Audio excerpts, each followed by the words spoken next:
to introduce today's speakers. Joining us today is the Principal Product Manager of Net Documents, Jed Cawthorne. Jed has been a member of AIIM since the late 1990s and was recently inducted into the Company of Fellows.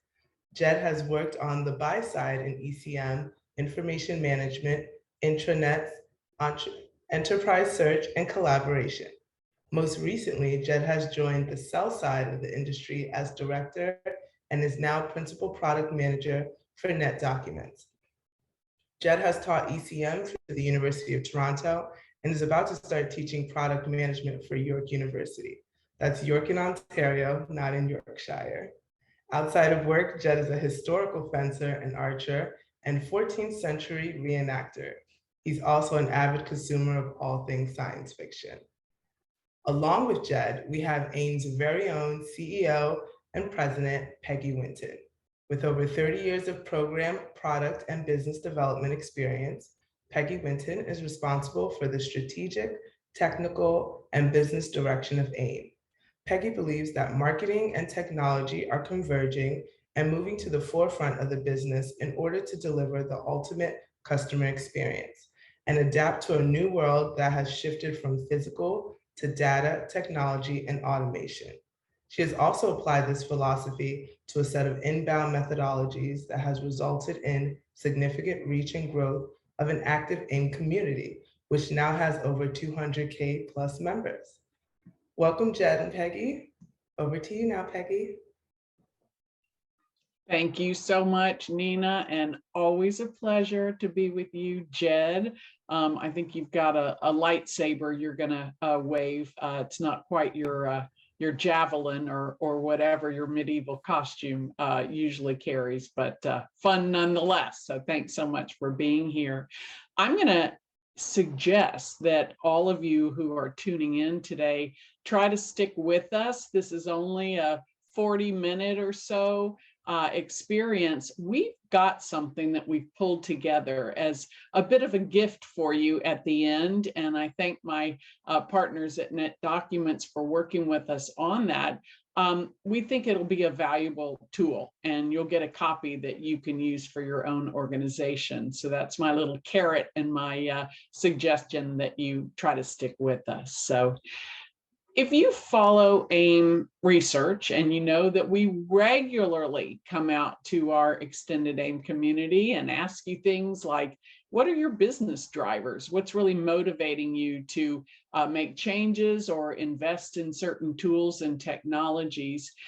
If you're a follower and a reader of the artifacts that come from that research, you will likely remember that our research that was conducted last year, seems like a long time ago, exposed the lingering weak points in most organizations' information management and information governance strategies.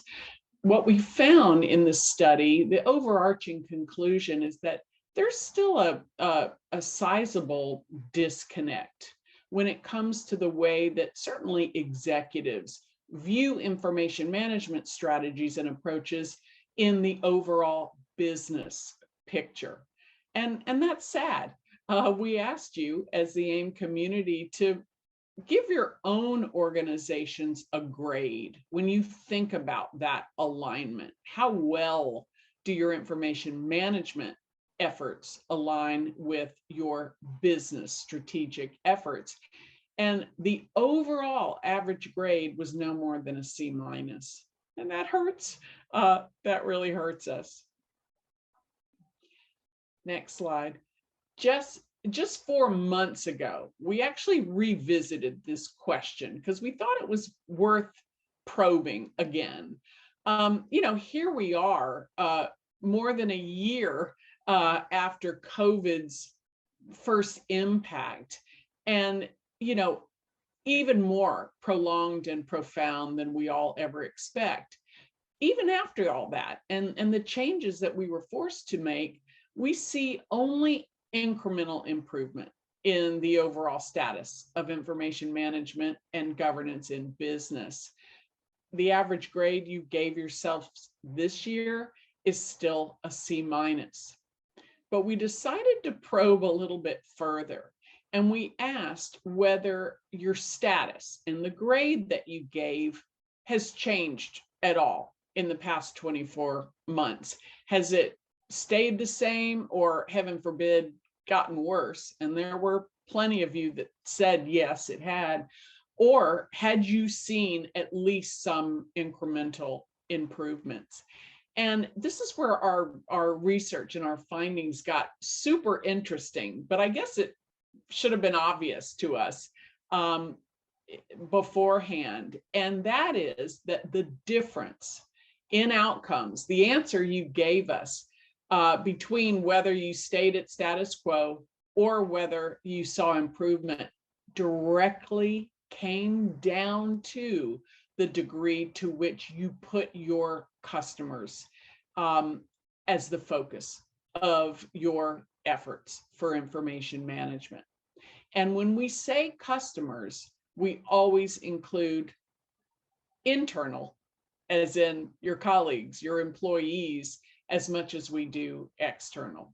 So plain and simple. And with help from Jed, we're going to dive into some of those specific findings, particularly as they relate to risk. And welcome, Jed. Recently, you contribute articles a lot to CMS Wire. Great resource if you all don't read that. You fairly recently authored a piece that looked at our findings, and you poked at some of the conclusions that we made, and that's okay. We love it. We love a good discussion on that, particularly on the subject of risk. And one of the first conclusions of our research was that despite all the good intentions, because we ask our community, do you believe in digital transformation? And everyone says yes. And do you believe that the customer, the need to anticipate customer experience is at the very heart of that? Our community says yes, but we still can't seem to get out of our risk and compliance. I call it a comfort zone, and our very language really speaks that language. Why do you think that is? Well, great question, and thanks, Peggy. And before I answer the question, I'll apologize up front to all our audience. I am in day 5 of COVID. It's expressing as a cold, touch wood, nothing worse, but I do sound a little bit more gruff than I normally even do. So I hope everyone can understand the Yorkshire Canadian with the cold. We can. You sound just fine. And if I suddenly go on mute, that's because I'm coughing a lot. So I apologize. So in answer to your question, Peggy, I think everyone listening in, everyone in the industry, all the AIM members, we'd all admit that we didn't, join or get into the information management profession just for the sake of simply managing information. But beyond that, many of us have been sucked over into the dark side of explaining to anyone who will listen to us that to do a good job of information management means doing a good job of risk management. Now, you doubled down on this in the report, and then built on that in your opening keynote at the AIM conference in Denver.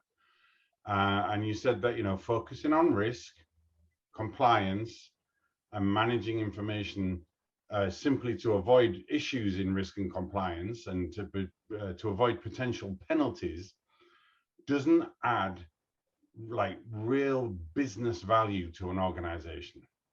It's a very valid point. And I think you said something along the lines of, information strategies focused primarily on risk and compliance are not going to move the needle for the business. So I don't disagree with any of that. I do see that the two items, the two sides of this are two sides of the same coin. So I don't see a huge gap between managing risk and generating value, rather than they're the two sides of the same coin. But I do acknowledge that it takes the right kind of executives and the right business leaders and even the right IM professionals to be able to see a way forward for that in a particular context of any given organization, given that all our orgs are slightly different. And I accept that challenge. We certainly have many, many instances of some real champions, some executives that get it. But I'll challenge you back and say, I don't think we've been very successful overall in changing hearts and minds about information management in general, or governance in particular. When we asked about executive attitude or perception when it comes to information in the business, only 25% say that their executives feel that it can directly impact business success and those kind of higher order goals around that. And then next slide, when we look at governance specifically, only 11% say that it enjoys the full commitment or support of the organization and executives. Instead, they say things like, oh, our workers' eyes glaze over, or they run in the other direction. And sadly, a lot of governance and RM efforts seem to be defined by and confined to retention schedules and policies. And we know that that's not all there is. Heaven forbid, that's not all there is. So that's why I say that the spirit is willing to talk about the value of information and digital transformation, but maybe the flesh is weak. We keep falling back on those things we know and the same reasons for doing what we do. So why do you think that is, Jed? So I think while it's interesting and fairly easy for us to talk about it and generate a good conversation, what was interesting when you try to have that conversation about moving away from selling the benefits of information management by hanging it on the coattails of risk and compliance, was that a lot of the attendees in Denver actually wanted to talk about, hear about, and discuss risk and compliance, which was kind of interesting. So, I mean, it just illustrates the fact that there's no easy way to get away from talking about risk and compliance in the highly regulated industries. I have a background in banking, so it's certainly something I'm used to.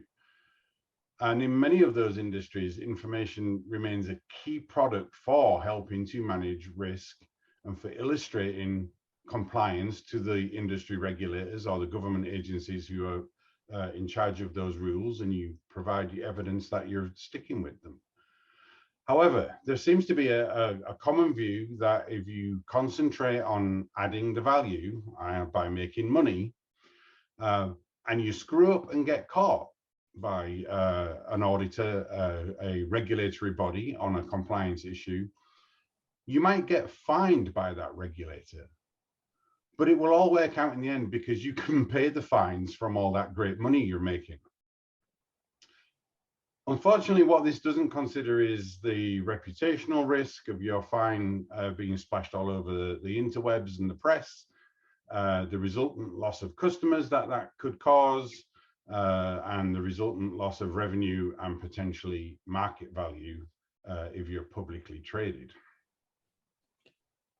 That is a big nuance. I agree with you. It's a big customer-centric nuance of that typical mindset. I do believe that executives through the years tend to play the negative lottery. They fund their own risk in many cases. You're right. Sometimes it's a slap on the wrist and moving on. A lot of folks in the AIM community said, oh, well, new data privacy, as you would say, data privacy regulations are going to change the game because our executives are now really under pressure. Every state in the US certainly lots of countries have their own unique regulations, and it's hard for anyone holding information, marketers in particular. And we asked the same community at AIIM to say, when it comes to the privacy issue and the risk around that specifically, how would you define your executive attitudes? And you are right. And they went so far as to say they are much more concerned about the reputational damage and loss of customer loyalty than they are about the fines themselves. And I think this lack of, I guess, the lack of respect for privacy manifests itself in the way that the individuals are treated. And I think that goes beyond the fear of fines to doing the right thing. I don't know that that's a compliance conversation in itself.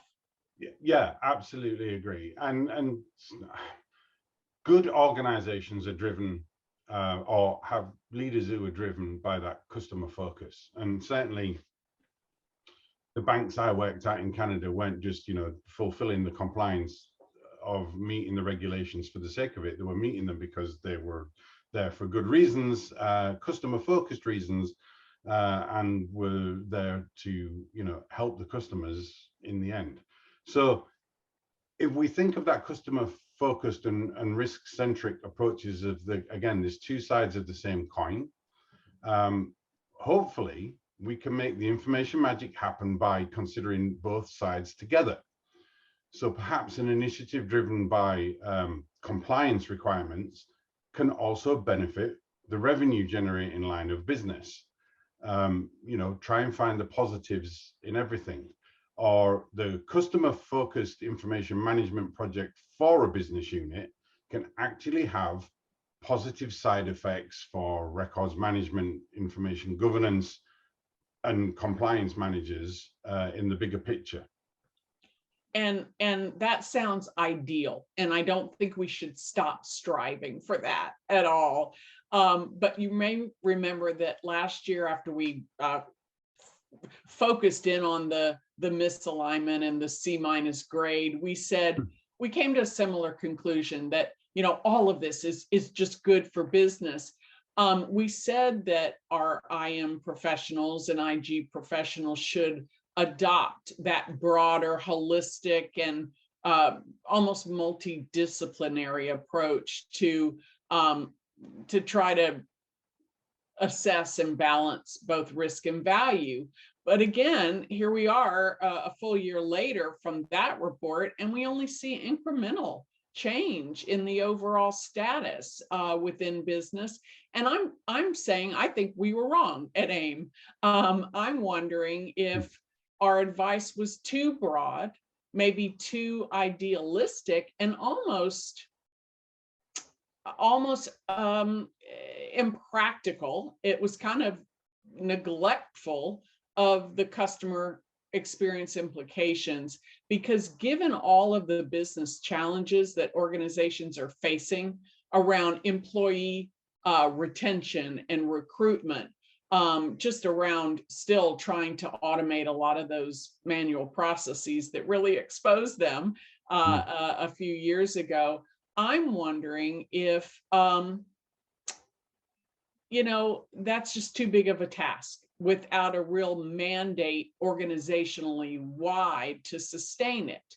And I do love this quote from one of AIIM's certified information professionals. We featured this individual in the report, says that, most businesses are still trying to recoup what they lost during the pandemic, and just real disruptions to their businesses. And in this individual's particular organization, information management is only as important as those survival strategies call for.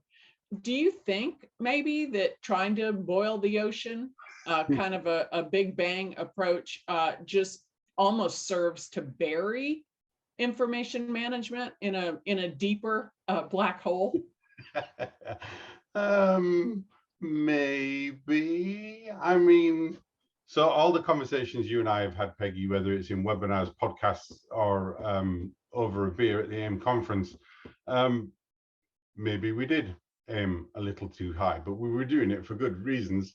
But yes, if we take a far more pragmatic and practical look at this, I would say we need to look at the different levels. So if you cannot develop an information management strategy at the highest level that is completely in line with your organizational strategy through, you know, a top level executive sponsor, then be pragmatic and go the next layer down. Aim a little lower. Go for the business unit or operating group, or even, you know, specific teams, and get in at the level where you can and where you can make a difference. So for individual information management professionals working within their business, that means you're going to have to work hard to understand the business itself. You're going to have to find the subject matter experts and make the right connections for you to be able to help them. So you need to understand your business partner's objectives. And if risk and compliance are unimportant to them, then go with the flow and find out what is important. At the same time, keep open the lines of communication and collaboration with our records managers and our other information governance friends, and see if you can make that magic happen. But yeah, I mean, we should acknowledge there's no, unfortunately, there's no one size fits all answer. So we have to find the right strata to attack. Information professionals need to work with the business partners to find the right balance for that particular organization, because all of our businesses are different. So for example, if you're in a nuclear power utility, then the internal customer for information-based services there would absolutely need to be concentrating on compliance with nuclear safety regulations and operational efficiency. On the other hand, for a large retail chain, the focus might be on deriving insights from customer information and customer behaviors to generate more sales. So two very, very different contexts. And our information professionals have to find the right place to slot in. I knew that that second beer at the conference would bring us even closer together here, because now we're getting somewhere. You mentioned nuclear power. You might remember that another certified information professional that was featured in the study from Gibson Energy has done a lot of work around this idea of risk. What does risk mean to the business, even beyond what is the highly regulated industrial pressures that they feel? And I love this quote. She says, our executives must either accept that risk is tolerable, or agree that it's no longer tolerable. And she has made a real effort to make sure they fully understand the risks associated with all key information types, doing a lot of customer journey mapping so that the business priorities can be weighted accordingly. And I think you said that in your article very much, that you, again, get to know the business that you're in and the drivers so that you can weight it, maybe starting with those business drivers first. And like you, Jed, this particular CIP refers to content and documents that, let's say, if misused or if the integrity is in question, could really cause risks across the organization, not just fines resulting, but danger to whole lives.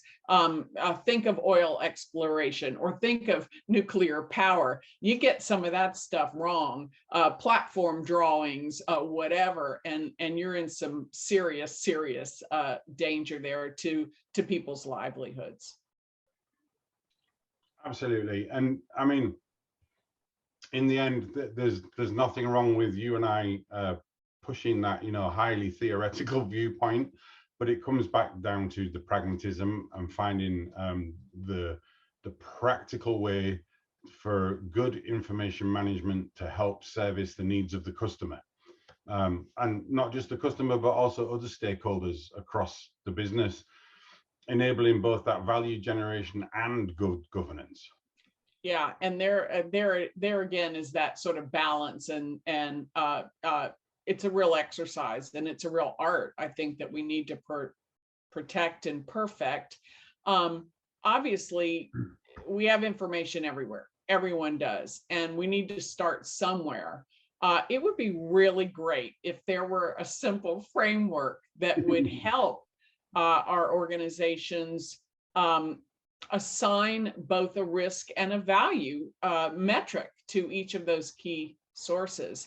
And something tells me you might just have that thing. Wow, well, lucky for us. Yeah, I mean, as if this was scripted or something. How interesting that you should ask that question. So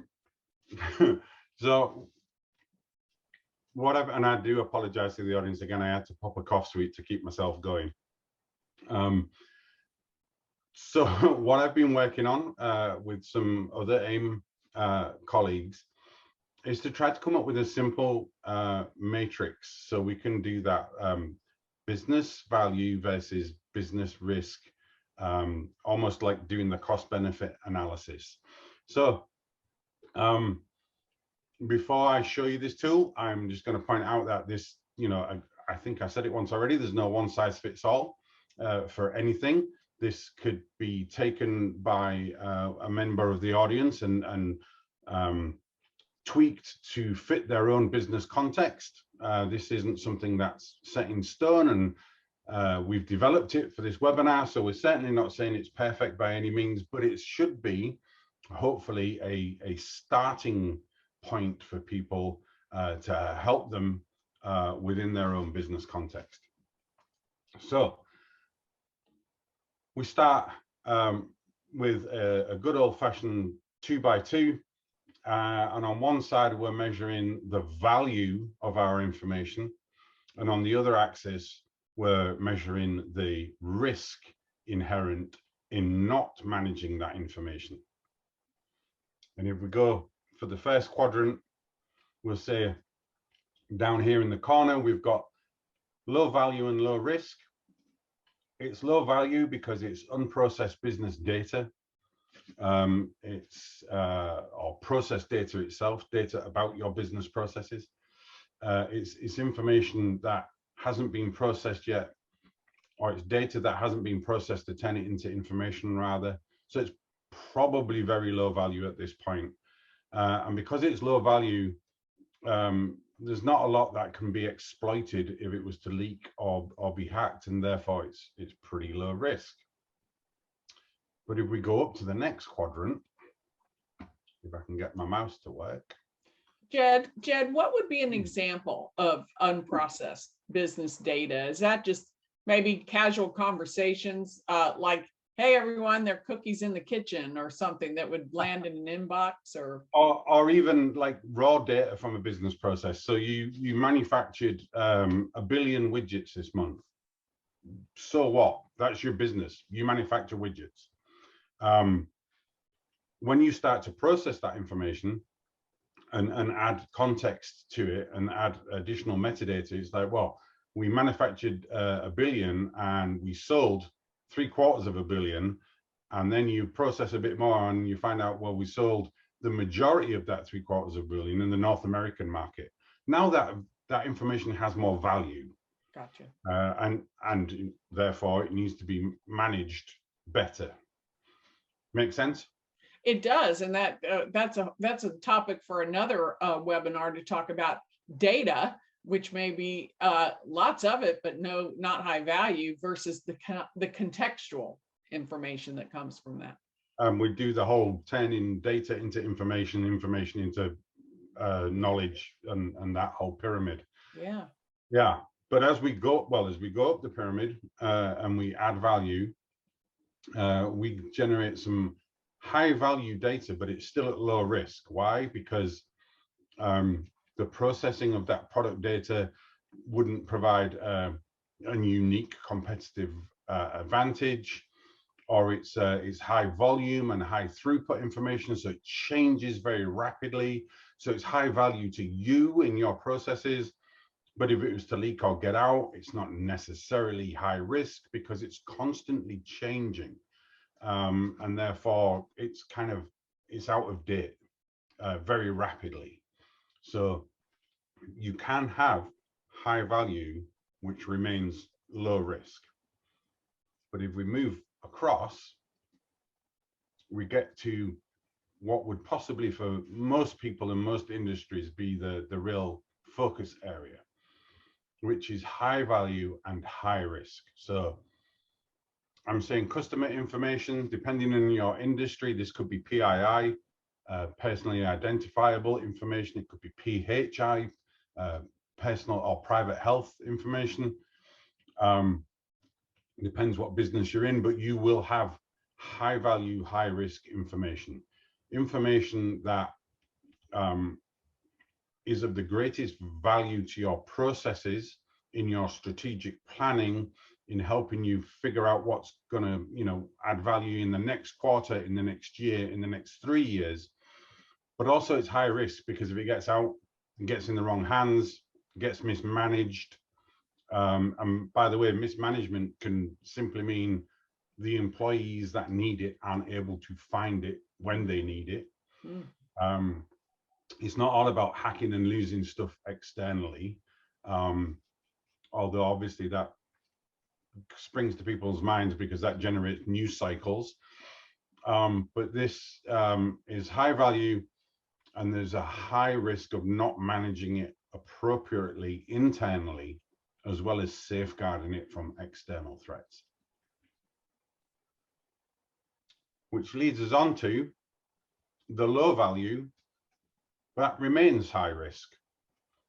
So how can it be low value but remain high risk? Well, it could be low value internally because it's rot, it's redundant, outdated, or trivial. It was last year's great information. This year you don't need it anymore. It's lived past its sell-by date. Its utility is now low, just by its nature. It could also be low value because it's inaccurate or irrelevant. Now, interestingly, inaccurate information produces high risks. You don't want your people working on inaccurate information. You don't want business processes powered by inaccurate information. This is generating a business risk for you. So talking to some other people when we were developing this, they're like, oh, hang on, how can it be low value and high risk? Well, that's how. The two things do actually fit together, and therefore very important. Potentially, given your business processes and the information management set up in your organization and the investments you've already made, you may decide to attack this quadrant before actually the high quadrant. That's a great question. Yeah, you could be well served with good kit here and good processes and good policy, which means your high value, high risk is well managed and fairly safe. But you may never have addressed the idea of low value, high risk. So you may want to concentrate there first. That was going to be my question. So thank you for that. Yeah, thank you. So this, a matrix is a matrix. And as I said, take this, mold it, make it fit your own context, make it fit your own organization and what you do. But then somebody said, no, Jed, it's still a 2x2 matrix. It doesn't say a lot when it's on the screen. So it's like, oh, well, then perhaps we can draw a different picture and walk through it a different way. So we keep our axes here, but let's think of this as somewhat of a curve as information moves along its life cycle. And we start off again with that unprocessed data. It hasn't really generated a lot of value yet. and therefore the risk also remains low. But as the information moves through its life cycle and we add context and we synthesize new information by adding it to old and other sources of information, we're starting to generate this business value, which makes it more important. And so we get up to this second point on the axis here, on the curve rather. So as we go ahead and move things through their life cycle and we generate more information and it becomes more important, we get to the apex here. And again, I've called out customer information, but it could be any information within your business processes. But this is the apex of the life cycle curve, and it's probably where it's the most important. And depending on what it is, it could be at the highest risk at this point too. And as we progress through the life cycle and come down the curve, this is normally where, for instance, our records management friends would get involved and start saying, well, this is no longer operationally pertinent, but we're going to keep it 3 years because that's what the retention policy says.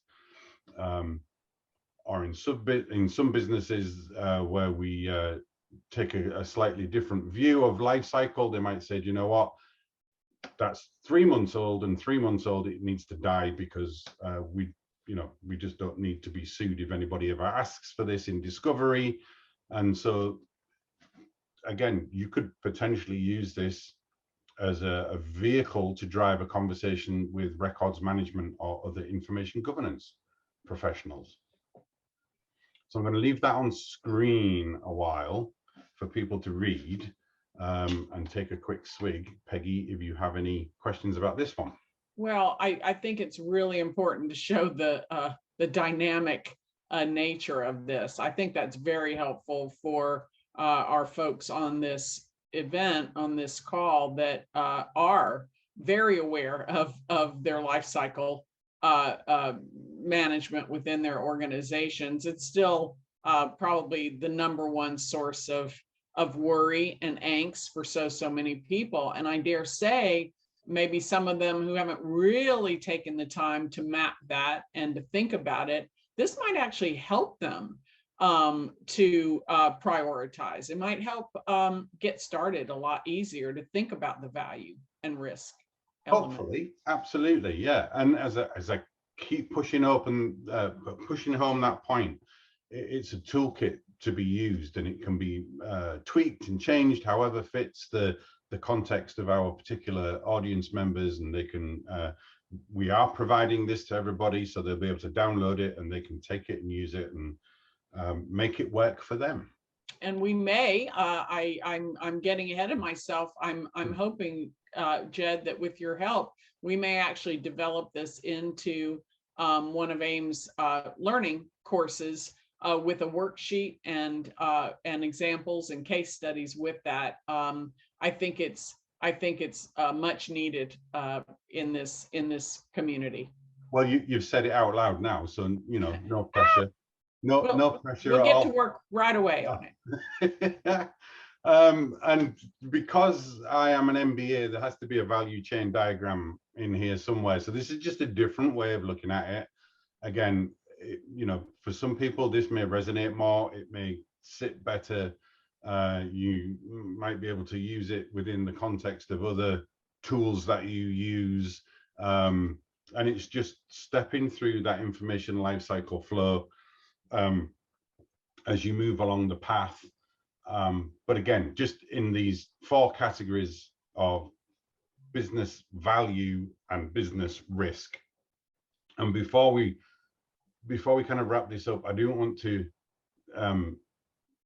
again stress that point of them being the 2 sides of the same coin. And we're not necessarily addressing the regulatory compliance risk that too often gets used to sell information management initiatives and fails to sell them. We're talking about business risk. There is business risk involved in every business process, and badly managing information can add to those business risks. So I just want to again keep stressing that point and making that clear. Okay, Nina, are you ready to do your poll? And Yeah, do I need thank to you. stop Yes, sharing to do the poll? and thank you, Jed, for coming around. You're absolutely right. It's not just the compliance risk. I think that I actually do think that allows our information management and information governance experts to get involved in those heady business discussions if the focus is on that broader mission. You said it, and the business that they're in. Yes, there may be regulatory and compliance risk there, but isn't it more exciting and more fun to talk about the business as it relates to the value chain and the supply chain? I think so. So that's your leaning in recommendation for the business and process owners. Well, thanks everyone. Yes, we're right up against our time, and we know this is a lot to digest, so we don't have specific questions. I know they'll come to you the minute you ring off, and that's okay. Just ping us. We're always happy to do that. And as my colleague Nina said, this entire presentation is available right now. Look in your resource section on the dashboard, and of course we'll make this entire replay with Jed's wonderful context and narrative available to you right after this. So we're going to do a poll because this is the first time, you all are the first to ever see this template that Jed and his team have put together. And we'd like to know what's the potential for you, knowing you've got to put your own business context around it. But is this something? What do you think about this? Do you think this is something AIIM should develop that you could take and use it? Do you think there's a lot more work that goes into that, even recognizing that your answers for each quadrant will be different depending on your business? Or do you find it not useful at all? This is anonymous. So please take a moment and take this poll, please. We really, really appreciate it. And what you say will determine whether we go forward and develop something from this. Jed, I want to thank you. And as folks are taking this poll and we're wrapping up here. So are you saying that, again, in an attempt not to boil the ocean or take on too much, are you saying that it is that high risk, low value that should be tackled first? I think it's entirely contextual, Peggy. It will depend how people take that framework and how it focuses them, where the issues are within their business. You would hope that the high value, high risk is actually being well managed now because it's been recognized as high value, high risk. And then I think, yeah, as many of us in the industry have said for donkey's years, like get rid of the rot. That's a thing. There's business benefit in get rid of the rot. So I think this matrix can, is another way to drive you to that same conclusion, potentially. But yeah, in the end, contextual and depends on everybody's business and what they're doing. Yeah, and thank you, Mason, for your chat. You're always great about sharing. I guess the ultimate is if there's an objective measurement to measure information value and business risk.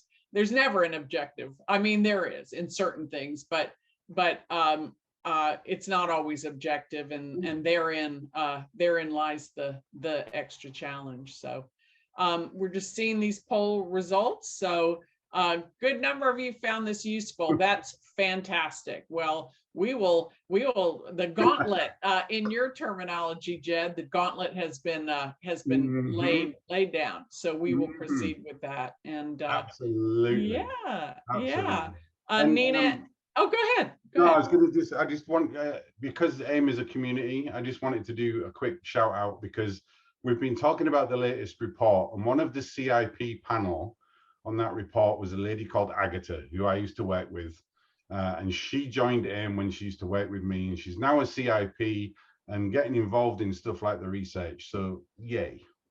Thank you. And we will be doing more and more, and we need participants. So you'll be hearing from us. And if you're interested, we're always wanting real case stories and real context for what we talk about. So thank you for that. Yes, Agatha's fantastic. Obviously, you've influenced her in a great way too. In a good way, hopefully. Yeah. Nina, what else does everyone need to know before we let them go back to their busy days? Yes, this is a great presentation. So there will be all of this and more in the upcoming AIM Virtual Summit. So if you love virtual events, you'll love our upcoming summit. Designed around your work schedule, the 2022 AIM Virtual Summit offers 2.5 days packed with expert-led sessions to take you beyond the mechanics of information management and into a new dimension of leadership. You can register today at www.aim.org/summit. So at this point, we are coming to a close in our webinar, and I would like to give some last-minute reminders to let you know we have recorded this webinar, so you can catch anything you want to hear again in the recap email that will be sent within the next 24 hours. A link to the resources for this webinar was put in the chat. You'll find a copy of this presentation as well as additional resources throughout the link. Don't forget, again, to take our feedback survey and let us know how we've done today. And again, a big thank you to our underwriters, Net Documents. Without support from our solution providers, we wouldn't be able to bring you free educational programs like this webinar. So before we say goodbye, I was going to ask Jed if you have any last minute closing remarks to leave for the audience. And no, just I enjoyed putting this together. I'm glad it's been useful. You know, always the great conversations with Peggy. It's interesting how it went from, you know, a webinar last year to the conference in Denver, to me writing an article about the conference in Denver. Now we're webinaring again, and I think it just shows what a great community we are, and that we can have these conversations and that we develop our concepts and our thinking together. Thank you. There's no mystery why you've been inducted into the AIM Company of Fellows. So always appreciate that. Thanks for the support. I think we got to the questions. Absolutely, all of these resources are available. There was a shout out for, thank you, Jesse. There's a book out called Infonomics, and the author, Doug Laney, does that. I mean, he would take it even further and say that information ought to be an asset that appears on a balance sheet of an organization, and we have long said that. So pick up a copy of that. But if you'd like the research that we refer to, just go to AIM's website and look for the resources nav tab, and you will see. We called it the State of Intelligent Information Management 2022. We'll be updating that and taking a deep dive into the three focus areas: process automation. We certainly talked about that today. Information access and integrity. You mentioned that, Jed. And finally, the data extraction and what we can do as information management experts to turn data into usable and contextual information. So thank you all for joining us. Can't wait to see you next time, and please let us know how we can help. Absolutely. This is Nina from AIM saying, see you next time, everyone.